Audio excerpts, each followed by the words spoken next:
Welcome again to another episode of the Dialed and Driven Hockey Mentality Podcast. My name is Chris Palmer. I'm a mental performance coach for hockey players in North America and Europe.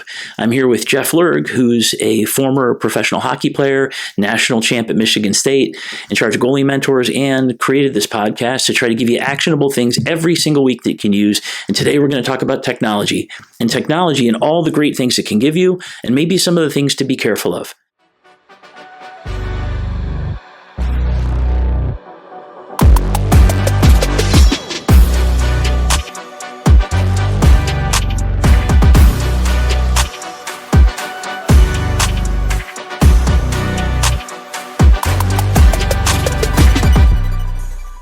This sport has grown in so many ways, and we've tried to quantify so many things that are usable.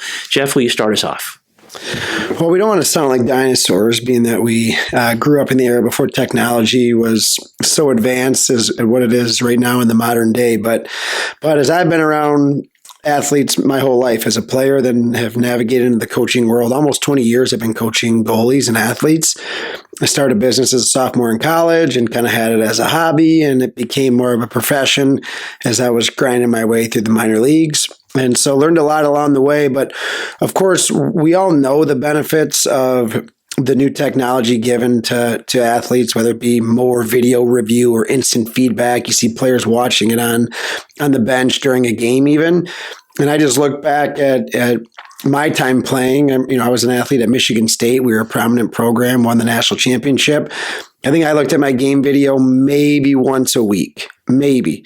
And it wasn't this daunting type task that the coaches demanded. I think that was a unique scenario too. I think our coaches had good balance. But for me, it was you gain some of the knowledge that you need to see or learn, and then you work to apply it and figure it out, so to speak. I had a real good buddy he was a college hockey starting goaltender. He couldn't wait for his senior year to be done, so he didn't have to listen to his coaches and do video again for 4 straight times a week. And he was a college D1 starter for 4 straight years. But that's where some of the detrimental pieces come in with technology. Sometimes it's just too much. This makes sense. We're trying to quantify things that are hard to quantify. I think hockey is one of the most subjective sports I've ever seen. We talked about running before.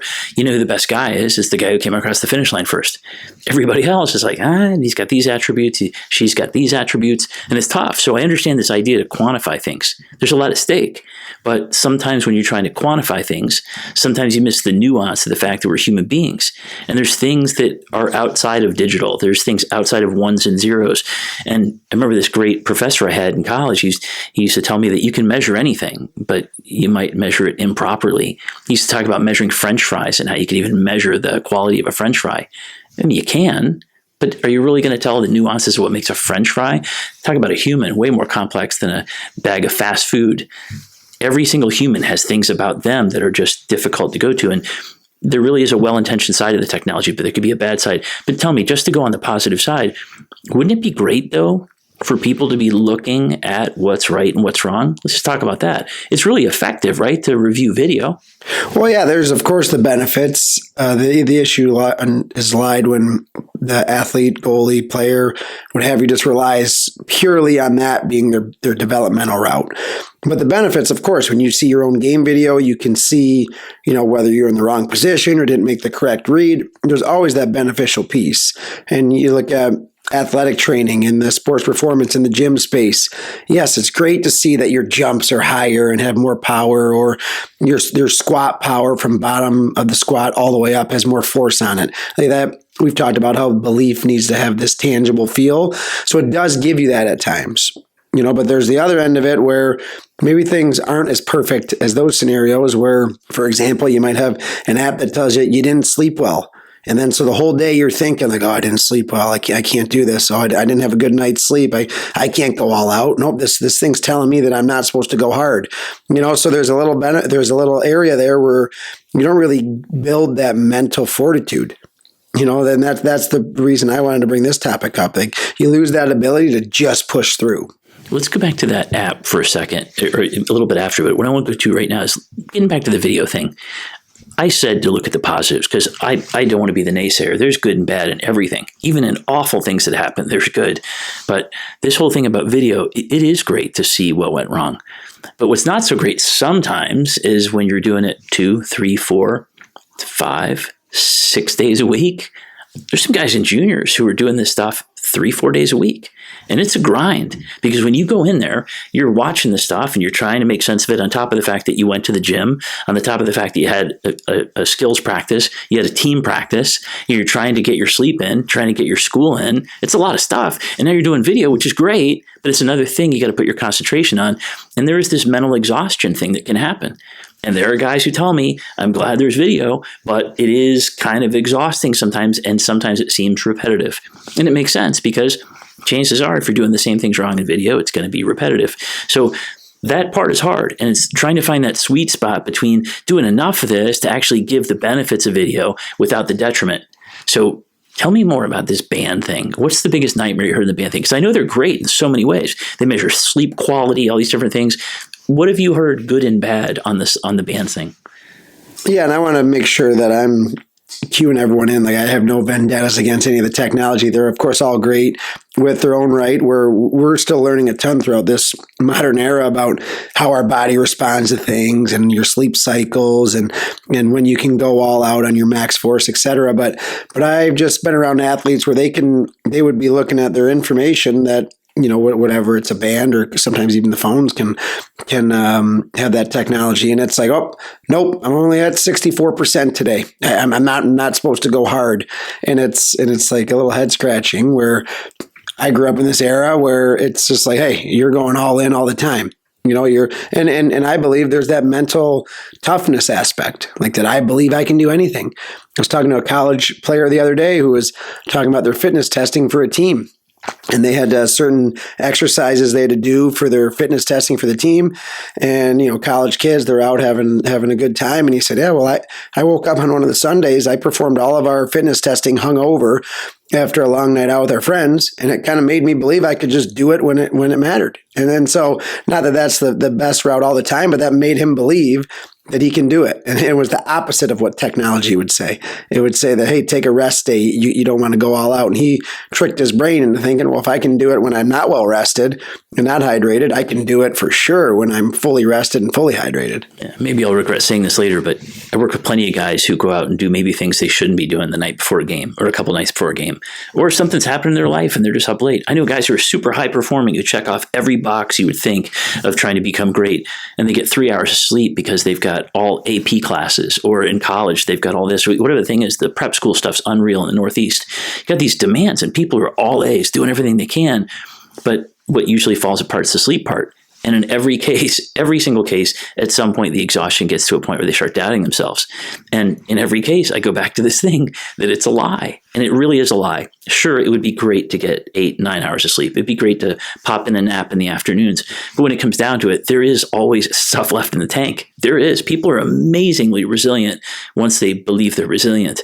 I think the band stuff's great. I think video stuff's great. And I'm also not into crapping on technology. I think there's so many things that are trying to be helpful. But I think it's really important to see what's helpful for you. Let me ask you about video. You got the video stuff going on, but some of the video actually has to do with shot speed too. They'll do video on the ice a ton of time with shot speed. What's the good and bad on that stuff? Well, I've been kind of beating this drum for a while with you lose that ability to kind of hit the figure it out button. You know, as the athlete, you should have that tangible feel of knowing that you're improving. And so shot speed, it might, as a goaltender, it might make you feel intimidated. Like, oh, I can't, this person shoots at 95 miles an hour. I don't want to get in front of it. Where if you had this mental fortitude, you just put your body in front of it regardless. It could be 50 miles an hour. It could be 100. I had the experience, the hardest one-time or the hardest slap shot recorded in a pro game was by a guy named Martin Firk. He was playing in the American Hockey League from the Czech Republic.